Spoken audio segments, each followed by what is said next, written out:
com afinco, quando eu demonstro o meu interesse pelo céu, demonstro o meu interesse pela vida eterna, o Senhor diz, eis aí alguém que tem desejo de morar no céu, vou ajudar ele, vou dar a ele aquilo que ele tem buscado. Como alguém poderá te dar o que você não quer? Olha, toma aqui o céu. Não estou interessado. Eu quero muito o céu, eu quero muito. Você quer o céu, irmão? Quero muito, então.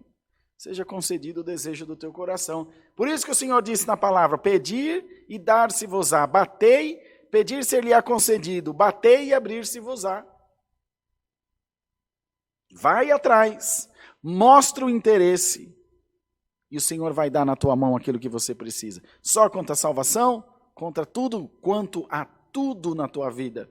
Seja revestido, irmão, seja revestido, irmã, vestido e revestido do ânimo que vem de Deus por essa palavra para nós.